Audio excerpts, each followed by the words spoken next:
My daughter Piper just turned 8 years old.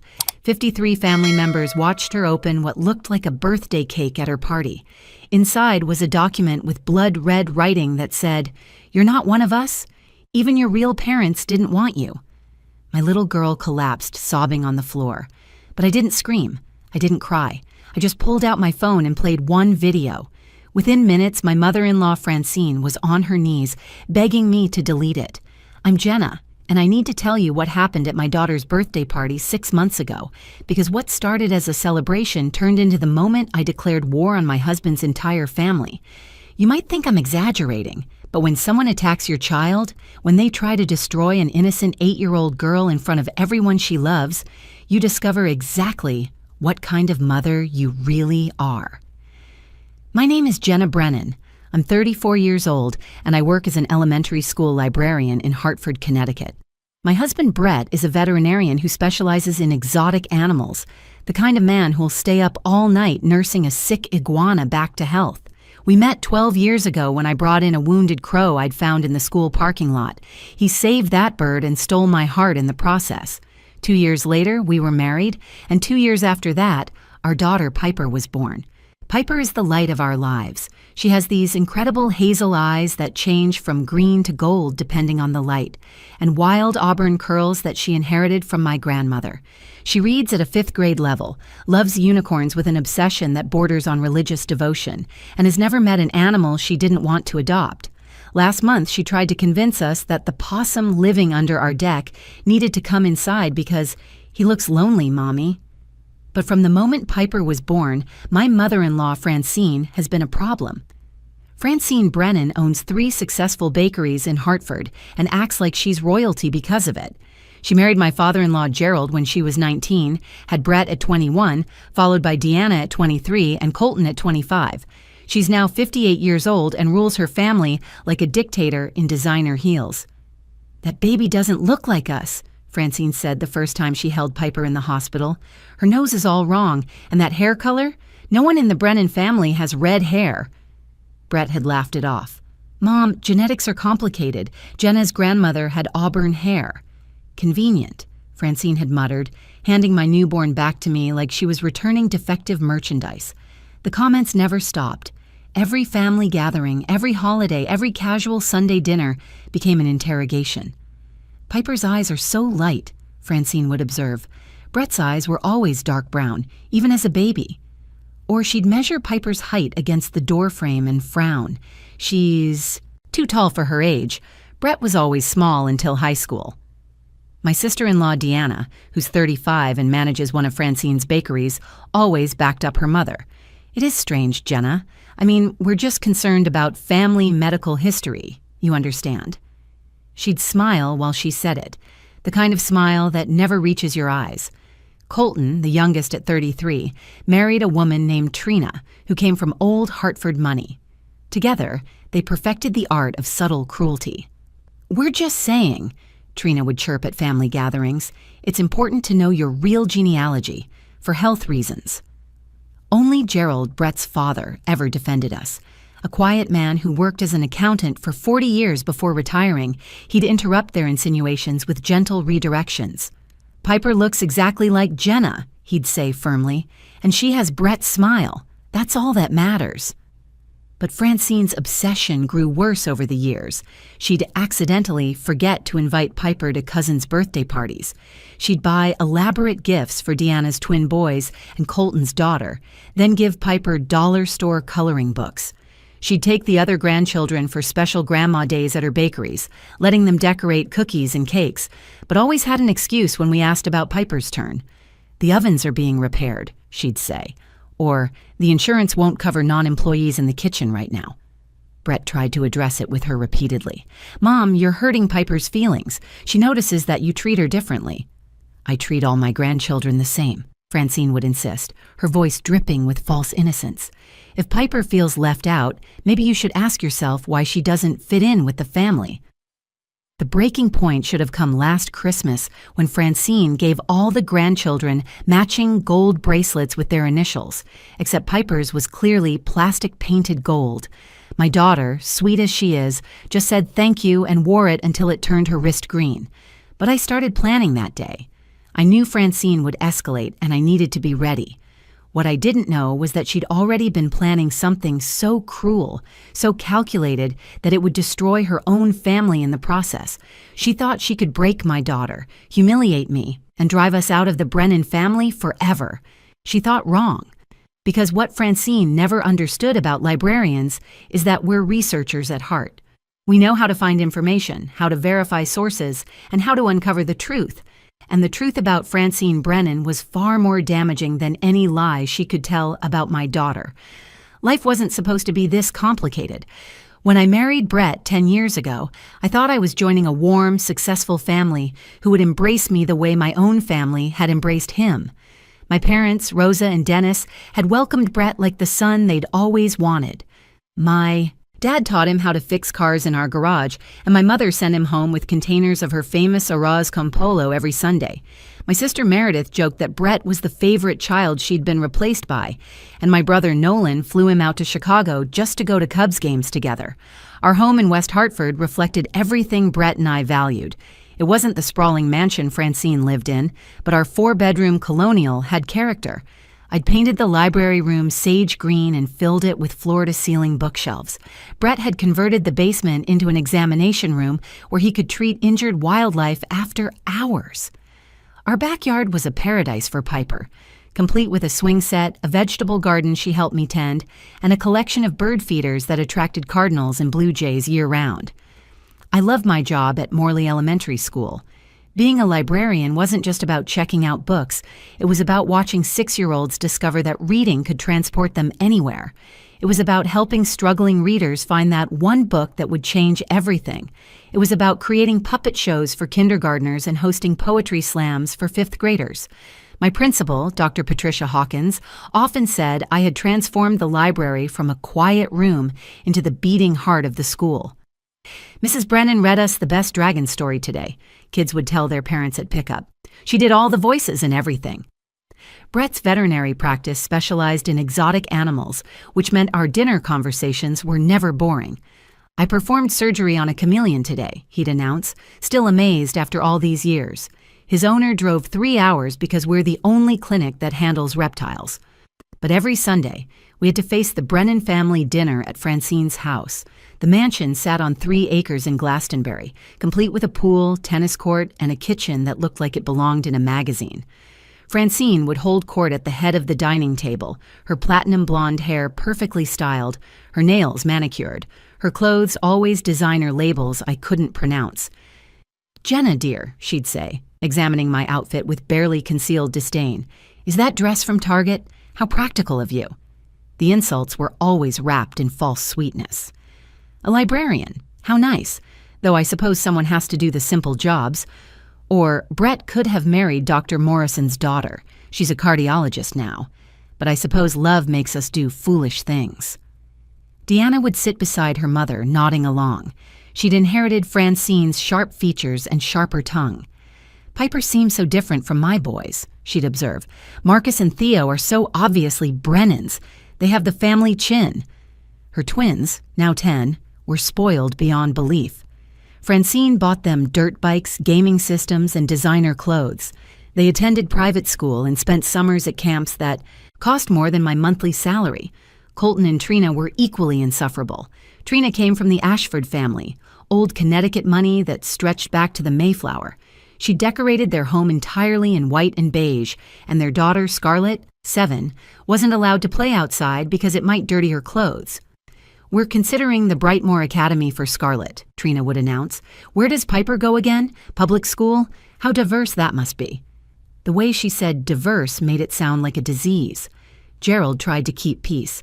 He was everything Francine wasn't. Quiet, thoughtful, genuinely kind. He'd worked as an accountant at the same firm for 40 years, never missing a day, never complaining. He wore the same style of khakis and polo shirts he'd worn since the 80s, and his idea of excitement was finding a new bird species at the feeder. "Piper's school has an excellent reputation," he'd interject when the criticism got too harsh. "Public education built this country." "Gerald, please," Francine would snap. "Don't be naive." 3 months before Piper's 8th birthday party, something shifted. Francine became obsessed with ancestry websites and DNA testing. "Everyone should know their heritage," she announced one Sunday. "I'm having the whole family tested. It'll be fun." Brett refused. "Mom, that's unnecessary and invasive." "What are you hiding?" Deanna asked, her eyes glittering with malice. "Nothing," Brett said firmly. "We just don't need to prove anything to anyone." That's when I noticed Francine watching Piper more intently, studying her features like she was memorizing them for some future purpose. She'd take photos of Piper when she thought I wasn't looking, and I caught her measuring Piper's height against her own grandchildren. I should have known she was planning something, but I never imagined she'd go as far as she did. The birthday party was supposed to be perfect. We'd rented the Elmwood Community Center, a beautiful space with high ceilings and huge windows that let in natural light. I'd spent weeks planning every detail. Purple and silver streamers twisted from the ceiling beams, unicorn balloons clustered at every table, and a hand-painted banner reading, "Happy 8th Birthday Piper," stretched across the main wall. I'd even hired a face painter and a balloon artist to keep the kids entertained. My parents had driven up from Richmond 2 days early to help with preparations. My mother, Rosa, spent Friday night making 3 types of empanadas while my father, Dennis, assembled party favor bags at our kitchen table, grumbling good-naturedly about the amount of glitter involved. "This stuff gets everywhere," he complained, finding sparkles in his gray beard. "I'll be shining like a disco ball for weeks." My sister Meredith arrived Saturday morning with her twins, Logan and Lucy, who immediately started helping Piper arrange the unicorn centerpieces I'd ordered. My brother Nolan flew in from Chicago that same morning, carrying an enormous wrapped gift that he refused to let anyone touch. "Uncle Nolan, is it a real unicorn?" Piper asked, bouncing on her toes. "Better," he promised. "It's a telescope so you can look for unicorns on the moon." The party started at 2 o'clock. Piper wore her favorite purple dress with layers of tulle that made her feel like a princess, and a silver tiara I'd bought specially for the occasion. Her auburn curls were pulled back with sparkly clips, and she'd insisted on purple nail polish to match her dress. "Mommy, this is the best day ever," she squealed, hugging me for the 10th time that hour. Families started arriving right on time. Brett's cousins came with their children, my coworkers from school brought their kids, and Piper's classmates ran in with presents and excitement. The community center filled with the sound of children laughing and adults chatting over punch and appetizers. Then the Brennan family arrived. Francine swept in wearing a cream-colored suit that probably cost more than our monthly mortgage, carrying an enormous pink box instead of a wrapped present. Deanna followed with Marcus and Theo, who immediately started complaining that the party games looked babyish. Colton and Trina arrived last, with Scarlett in a white dress that seemed completely inappropriate for a children's party. "Where should I put this?" Francine asked, gesturing to the pink box. "It needs to be the centerpiece, of course." "That's where the cake is going," I explained, pointing to the designated cake table. "This is the cake, dear." Francine smiled, but her eyes were cold. "I insisted on making it myself. After all, I am the professional baker in the family." Brett looked confused. "Mom, we already ordered a cake from Santino's bakery." "Cancel it," Francine commanded. "No grandchild of mine is having a store-bought cake when I own 3 bakeries." To avoid a scene, we called Santino's and apologized for the last-minute cancellation. They were understanding, though we still had to pay for it. Francine positioned her pink box on the cake table like it was a piece of art in a museum. The party continued with games and activities. The face painter transformed children into butterflies and tigers. The balloon artist created elaborate swords and flowers. Piper was radiant, running from friend to friend, her laughter filling the space. When it came time for cake, Francine took control. She clinked a spoon against her glass, demanding attention from all 53 guests. "Before we sing to my granddaughter," she announced, emphasizing the word granddaughter strangely, "I have a very special surprise. Piper, darling, come open your special birthday box." Something in her tone made my stomach drop. I looked at Brett, who seemed equally puzzled. Gerald was frowning from his seat near the window. "Go ahead, sweetheart," Deanna encouraged, her phone already out and recording. "Open your surprise." Colton had positioned himself for the best angle, his phone also recording. Trina was smirking behind her hand, whispering something to another cousin. Piper approached the pink box with the excitement only a child can have for surprises. She lifted the ornate lid carefully. Inside, instead of a cake, was a white document box tied with a red ribbon. "What is it, Grandma Francine?" Piper asked, confused but still smiling. "Open it and read it to everyone," Francine commanded. Piper untied the ribbon and lifted out a document. Her 8-year-old eyes struggled with the formal text. "Mommy, I can't read this writing. It's all red and scary looking." I moved forward, my heart pounding, and took the paper from her small hands. As I read the words, my blood turned to ice. In large red letters across the top, "Proof of infidelity, DNA test results." Below it, "You're not one of us. Your mother cheated. Even your real parents didn't want you." The room went completely silent. You could have heard a pin drop on the community center's hardwood floor. I didn't explode. I didn't scream. Something cold and calculated took over me, like a switch flipping in my brain. While Meredith rushed to pick up my sobbing daughter, while my mother Rosa gasped in horror, while my father Dennis stood with his fists clenched, I became perfectly, dangerously calm. "You want to talk about DNA tests, Francine?" I said, my voice steady as steel. "Let's talk about DNA tests." Brett looked at me in confusion. "Jenna, what are you doing?" I pulled out my phone from my purse, the same phone where I'd been collecting evidence for 3 months. 3 months of preparation for whatever Francine might do, though I never imagined she'd sink this low. "You know what's interesting about family reunions?" I asked the room, though my eyes never left Francine's face. "People drink wine. They get comfortable. They tell stories they probably shouldn't." Francine's perfectly composed face showed the first crack. "What are you talking about?" "Last summer at your family reunion in Martha's Vineyard, your cousin Lorraine had quite a bit of Pinot Grigio. She told me the most fascinating story about your teenage years." "Lorraine is a drunk," Francine spat. "Nothing she says means anything." "Maybe," I agreed, swiping through my phone to find the video file I'd saved in 3 different cloud services, just to be safe. "But you know what does mean something. Documentation, records, birth certificates from 1982. Gerald stepped forward. "Jenna, what's going on?" "Your wife has been keeping a secret for 43 years, I said, connecting my phone to the community center's AV system. Thank God for all those library tech workshops I'd attended. The Samsung screen mirrored perfectly to the large TV mounted on the wall. "This is ridiculous," Deanna interjected. "Mom, tell her to stop this nonsense." But Francine had gone pale. She knew exactly what was coming. The video started playing. There was Lorraine, Francine's first cousin, sitting with me at a picnic table at the reunion. Her voice was slightly slurred but clear enough. "You know what kills me about Francine? She acts so high and mighty, judging everyone else's choices. But she had a baby at 17. Got knocked up by some drummer in a band called the Midnight Rebels. Can you believe it?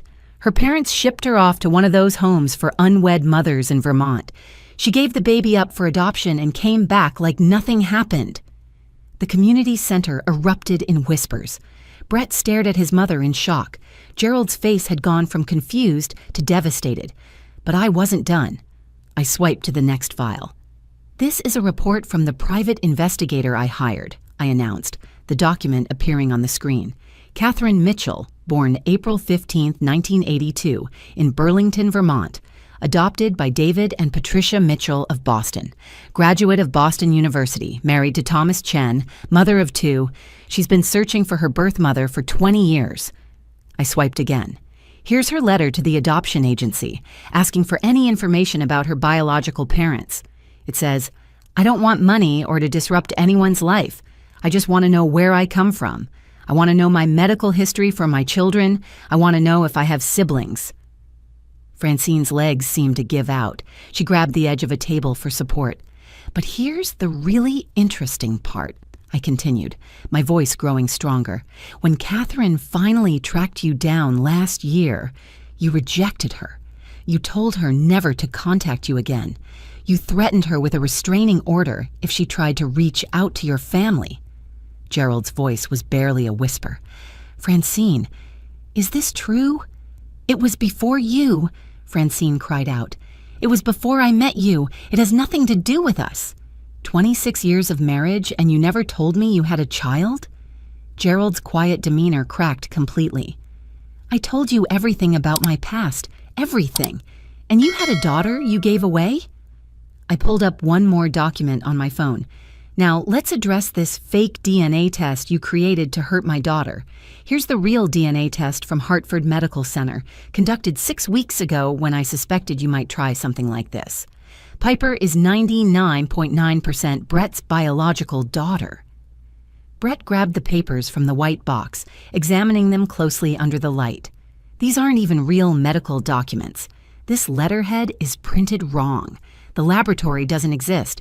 You fabricated all of this? I also have emails, I added, showing the screen, between you and someone named Derek Morrison, who apparently works at a print shop. You paid him $300 to create these fake documents. He was very helpful when my investigator contacted him. The room was in complete chaos. Parents were covering their children's ears. Some of Francine's society. Friends were already heading for the exits, phones in hand, no doubt ready to spread this scandal across Hartford's social scene. Please, Francine dropped to her knees, actually dropped to her knees in her cream suit on the community center floor. Please, Jenna, delete it all. I'm begging you. Gerald stood up slowly, his face ashen, his hands trembling as he gripped the back of his chair. In 26 years of marriage, I'd never seen him look so devastated. This quiet man who'd spent decades supporting his wife's ambitions, defending her harsh judgments, and making excuses for her cruelty was finally seeing the truth. Francine, is this true? He asked, his voice breaking. Gerald, I can explain, Francine stammered from her position on the floor, her designer suit crumpling against the hardwood. Is it true? Gerald roared, and the entire room jumped. Sweet, mild-mannered Gerald, who never raised his voice, who solved every problem with patient discussion, was suddenly a man transformed by betrayal. It was before you, Francine cried, tears streaming down her face, ruining her perfect makeup. I was 17. My parents made me give her up. It meant nothing. 26 years, Gerald said, his voice dropping back to a whisper that was somehow more devastating than his shout. 26 years of marriage, and you never told me you had a child? When we struggled to conceive Brett, when we went through months of fertility treatments, you never thought to mention you'd already had a baby? But I wasn't done. The investigator I'd hired had been thorough, and Francine needed to understand the complete destruction of the facade she'd built. I pulled up another document on my phone, casting it to the TV screen. Here's something else interesting. 3 weeks ago, you went to a laboratory in Stamford. You paid cash, used a fake name, and submitted DNA samples. But here's the thing about security cameras, Francine. They record everything. The screen showed grainy but clear footage of Francine at a desk, filling out paperwork. The real test results from that lab show exactly what the legitimate test shows. I continued. Piper is Brett's daughter. But you paid someone named Craig Hoffman, a lab tech with gambling debts, $5,000 to create a second falsified report. He kept your text messages. I showed the messages on screen. Need the results to show negative match. Payment ready. This is fraud. Could lose my job. $10,000 then. Half now, half after. Brett was pacing now, running his hands through his hair.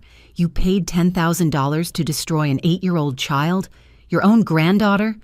She never looked like us, Francine screamed, finally standing up, her composure completely shattered. That red hair, those light eyes. She looks nothing like you, Brett. She looks exactly like my wife, Brett shouted back. And even if she didn't, even if she was adopted, even if she was purple with polka, Dots, she's my daughter. Mine, how dare you? Deanna tried to salvage something from the wreckage. Mom was just trying to protect the family legacy. If there were doubts about Piper's parentage, it could affect inheritance issues. What inheritance? Gerald asked coldly. The money Francine earns from her bakeries? That's hers. My retirement funds? Those go to my children and grandchildren equally. There was never any fortune to protect, Deanna. Your mother tortured a child over nothing but pride and prejudice. Colton, who'd been recording everything, finally lowered his phone. Mom, this is beyond repair. When this gets out, and it will get out, your bakeries will be finished. No one will buy a birthday cake from someone who destroyed a child's birthday. Please, Francine begged again, turning to me. Please, Jenna, Delete everything. I'll do anything. I'll give you money.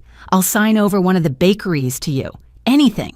My mother Rosa stepped forward then, her 5'2" frame radiating fury.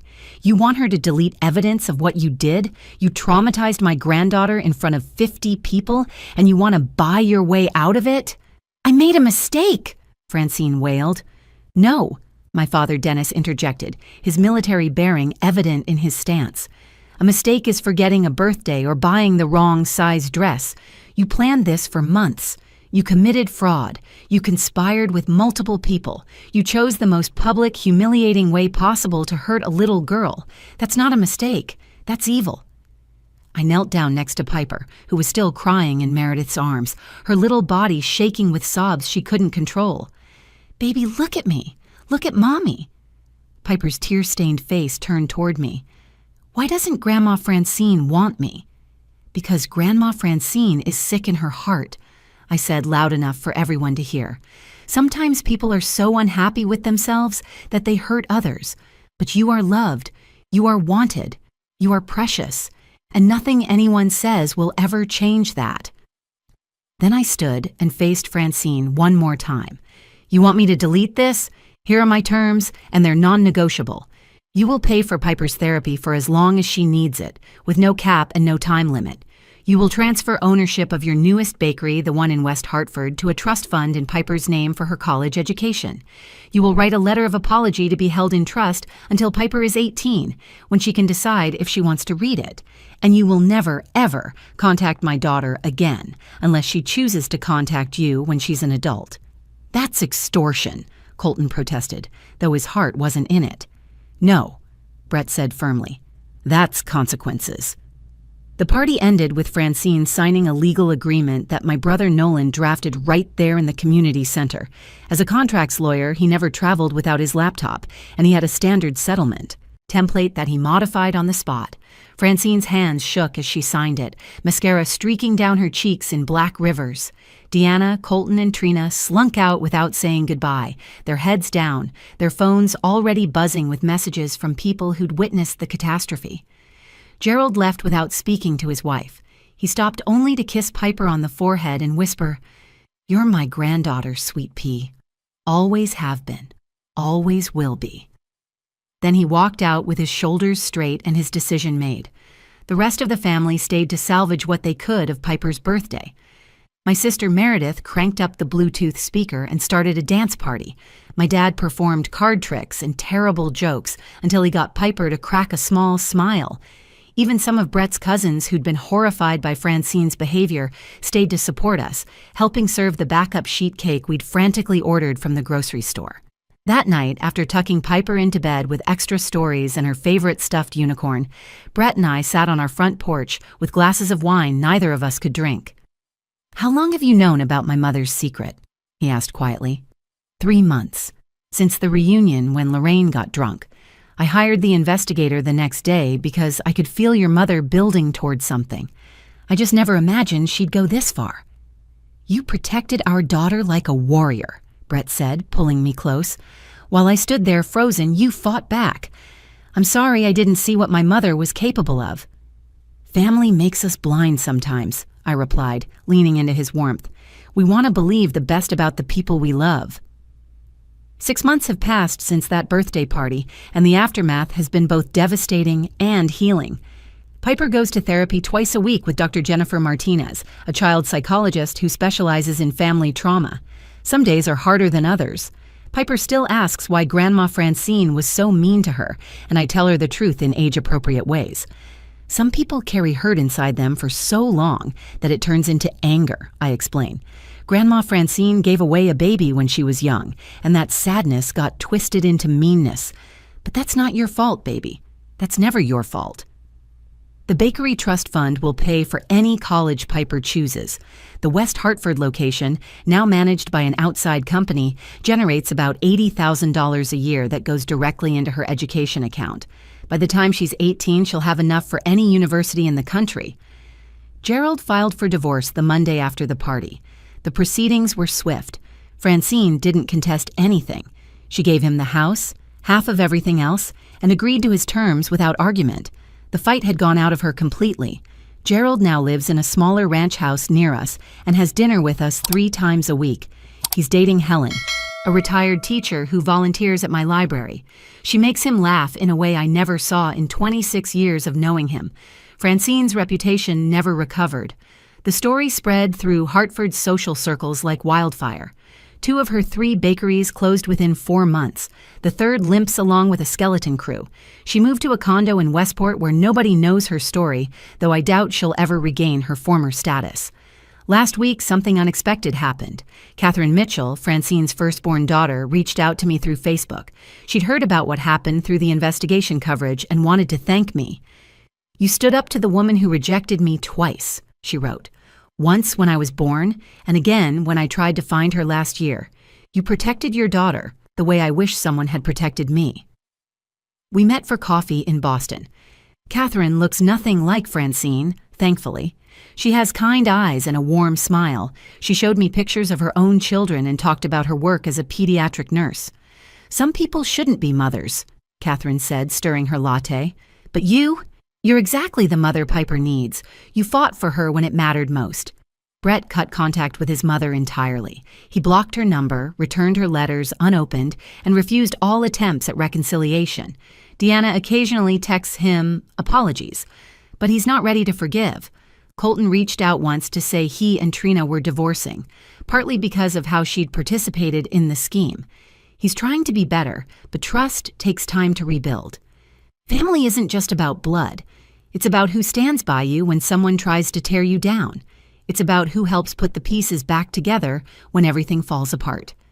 My parents, my siblings, Gerald, Helen, and all the friends who stayed that day to dance at a ruined party, they're our real family. The video and documents, I kept everything, backed up in multiple places. Not for blackmail, but as evidence of what we survived, and as a reminder that sometimes the truth is the most powerful weapon against cruelty. If anyone ever tries to hurt my daughter again, they should know something important. I'm a librarian. I know how to research, document, and build an airtight case. I know how to find information people think is buried forever. And most importantly, I know how to tell a story that ends with justice, because that's what mothers do. We protect our children from monsters, even when those monsters share their blood. We stand between our babies and anyone who would harm them. We fight with everything we have, using every tool at our disposal. Piper is thriving now.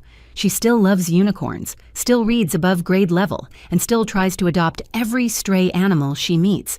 She's learned that someone else's cruelty doesn't define her worth. She knows she's loved, wanted, and cherished by the people who matter. Last week, she asked me, "Mommy, do you think Grandma Francine is sad now?"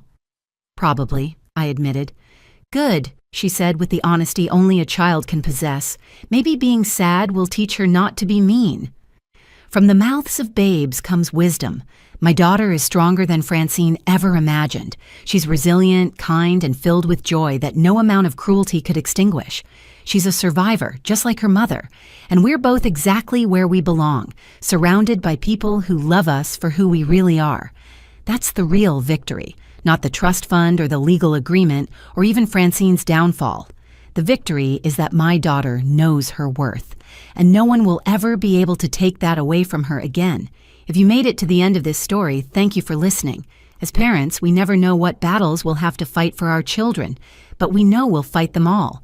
If this story resonated with you, if you've ever had to stand up to family members who tried to hurt your children, you're not alone. Please like this video if it touched your heart. Share it with someone who needs to hear that they're not crazy for protecting their kids from toxic family members.